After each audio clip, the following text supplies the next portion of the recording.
They shot me. Straight up, I just kept thinking, they really did shoot me. I really did believe at one point, up until I got shot, that no black person would ever shoot me. I was their representative. They sold you a thug, a gangster, a violent icon. The music industry took one of the most complex figures in American history and sanded him down into a marketable cartoon. But the real Tupac Shakur was a revolutionary project, decades in the making.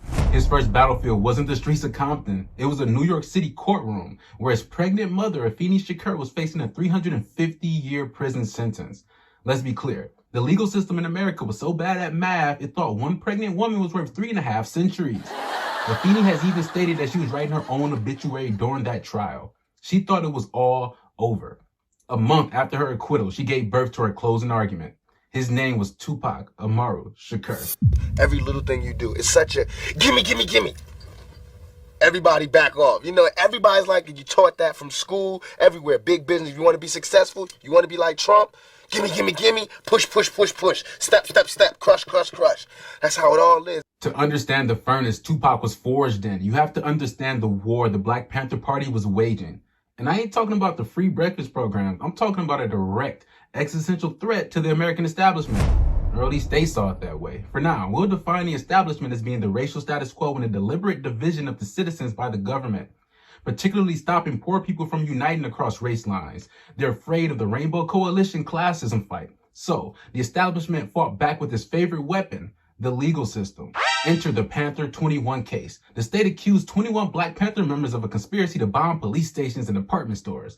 To racist police in the United States, they could see you walking towards a police station, arrest you, and accuse you of trying to bomb it, especially if this happens in 1966. So, yeah, they might pass you off to their racist boss and have a lynch party organized, but I digress. The charges against the Panthers totaled 156 counts. The potential sentences added up to over 300 years in prison. It was a legal nuclear bomb designed to erase these people from history. And right at the center of it was Afeni Shakur, pregnant with Tupac. Now facing a system that had already written her obituary, Afeni made a power move that should be in every legal textbook. She fired her lawyers and decided to represent herself. Okay, guys, that was tongue-in-cheek. A pregnant black woman representing herself against the full might of the state. That's the level of sheer audacity in the 1960s that the courtroom had probably never seen. And she was brilliant at it. During her cross-examination of an undercover police officer, she dissected the state's entire case. She forced him to admit that in all his time surveilling her, he had only ever witnessed her doing legitimate, peaceful community work. Things like teaching political education classes and organizing at Lincoln Hospital. She exposed the conspiracy for what it was, a fiction designed to crush a movement. In May of 1971, the jury returned with a verdict, not guilty on all 156 counts for all 21 defendants. It was a stunning, complete victory, and just 1 month later, Afeni gave birth. She named her son Tupac Amaru Shakur after an 18th century Incan revolutionary who led an uprising against Spanish colonial rule. Think about that. His name was a mission statement. His first cry was the sound of a revolution that had just won a battle and was now planting his flag in the next generation. Like, instead of us just being like, slavery's bad, slavery's bad, bad whitey, bad whitey. I mean, all right, let's stop that. And everybody's smart enough to know that, I mean, we've been slighted. And we want ours. And I don't mean by like ours, 40 acres and a mule, because we're past that. But we need help. So Tupac enters the world with a revolutionary's name and a victory under his belt. But what do you teach the chosen one? You don't just hand him a rattle, you hand him a curriculum. His childhood wasn't exactly standard. While other kids were watching Saturday morning cartoons, Tupac was being given a reading list that would make a college professor sweat. He was coerced into reading the New York Times as a child, not for the comics, but to analyze systemic power structures. Most kids are trying to get out of homework. Tupac was getting a PhD in societal analysis before he lost his baby teeth. And his family, the Shakurs, were a network. Shakur, meaning thankful, was a name adopted by a committed cell of revolutionaries. It was less a family tree and more of a dedicated organization chart for liberation. His godmother was Assata Shakur, one of the most famous political exiles in modern history. His stepfather, Matulu Shakur, was a dedicated activist. This wasn't just a tough household. This was a political boot camp. Panther veterans like Jamal Joseph and Geronimo Pratt were specifically tasked with his mentorship. They weren't babysitters. They were stability officers there to ensure the Panther cub was raised right. It took him to rallies. They made him visit political prisoners. His entire worldview was being deliberately, meticulously constructed. But here's where it gets interesting. They also recognized the need for an outlet. They steered him toward the Harlem-based street theater, which taught performing arts. This was crucial. It was here he learned to transmute raw, unfiltered ideology into art. He learned that the stage could be as powerful a weapon as the protest line. They gave him the theory and they gave him the tools. They were building what they thought would be the perfect revolutionary for a new age. But a move to Baltimore and then to the West Coast would show him that the revolution his mother fought for had in many ways failed. The 80s had arrived and a new, more desperate war was raging. The ideology was about to meet the streets.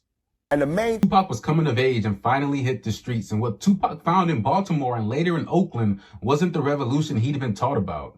It was the aftermath. The 80s and 90s were a different kind of war, a cold economic war fought with crack, poverty, and police brutality. The Black Panthers' dream of armed, organized revolution had curdled into the grim reality of gang violence and mass incarceration. So what does a revolutionary do when the revolution is over? If you're Tupac, you pick up a new weapon. He took the entire Panther analytical framework, their understanding of systemic oppression, state violence, and the betrayal of the poor, and he applied it to hip-hop. His early work isn't just music, it's sonic journalism. It's his PhD thesis from the streets. Take Brenda's Got a Baby. This is not a song, it's a 4-minute documentary about systemic failure. It's a critique of how poverty, education cuts, and social neglect destroy black women and black families. Then there's Trap. It's not a gangster rap track. This is an anthem about the carceral state, about being born into an open-air prison with police as the wardens. And this is where we have to start talking about thug life. The industry sold it as a brand, a lifestyle, but for Tupac, it was political philosophy. He literally turned it into an acronym, Thug Life. The hate you give little infants fucks everybody. It represents how the hate and negativity fed to a community as a whole will eventually have negative consequences for everyone. For Tupac, the phrase symbolized resilience and fighting against systemic oppression rather than glorifying a criminal life. So let that sink in. It was never a celebration of violence. It's a goddamn sociological equation. It's a crystal clear analysis of the cycle of poverty and state-sponsored neglect. You starve a community of resources, you feed it violence, and that hate boomerangs back to destroy everything. Of course, this created the central tension of his career. The record labels and the media didn't want a sociologist, they wanted a dangerous outlaw. So you see the push and pull. The revolutionary who wrote Words of Wisdom was also the artist who made California Love. This was not hypocrisy on his part. This was the brutal human struggle of a man trying to apply a 1960s revolutionary idea to the crack era 1990s, while also trying to survive and thrive in an industry that paid him to play a caricature of himself. He was becoming the very product his mother warned him about, and part of him knew it. look at death from the selfish side, like, that guy died. Oh, it's so sad. Why is it sad? He's away from all of this bad stuff that's here on earth. At the worst, he's just somewhere quiet, nothing. At best, he's an angel, or he's at the next existence, or he's a spirit somewhere, What is so bad about that? It's only bad for the people who he left, because you guys are mad. That's like some crab in the bucket type stuff.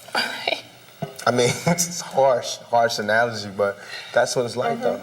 And so we arrive at the inevitable, tragic conclusion, because in America, we canonize our revolutionaries as martyrs. The same fate that befell so many of his Panther elders, assassination, imprisonment, exile, found Tupac. He became what he so often prophesied in his music, a young black man cut down by the very violence he chronicled. The revolution devours his children, and the entertainment industry packages the remains. But to remember Tupac only for his death is to miss the entire point of his life, his way too short 25 years on this earth.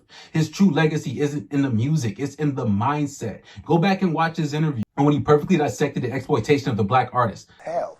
It's hell when you can't be around your peers. All my life I grew up around black people, poor people, but I can't live around poor people now because they'll rob me. And why would they rob me? Because they're starving, because there's no money here. But they're telling me, now that I made a little money, I have to move here. So it's not like no one's ever trying to deal with this section. They're just moving away from it. And we're going to have more stars coming from together, but they're gonna all move this way. You know what I'm saying? So it's like all the society is doing is leeching off the ghetto. They use the ghetto for their pain, for their sorrow, for their culture, for their music, for their happiness, for their movies, to talk about boys in the hood. You know what I'm saying? I don't want to be I don't want to be 50 years old at a BET We Shall Overcome Achievement Awards. You know what I'm saying? Not me. I want when they see me, they know that every day when I'm breathing, it's for us to go farther. Every time I speak, I want the truth to come out. You know what I'm saying? Every time I speak, I want to shiver.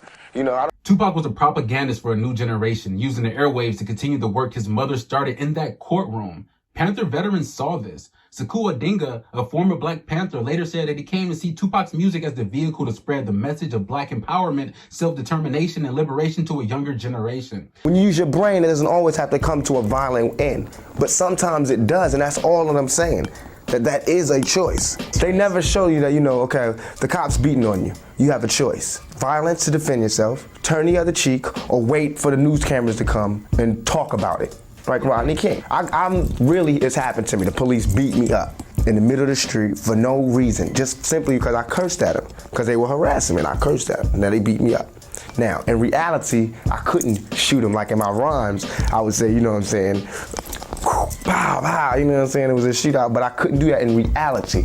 But in my rhymes, it vents that anger because I can fire back at the police and won't go to jail for life. In my music, and in a lot of this music, it's only talking about the oppressed rising up against the oppressor.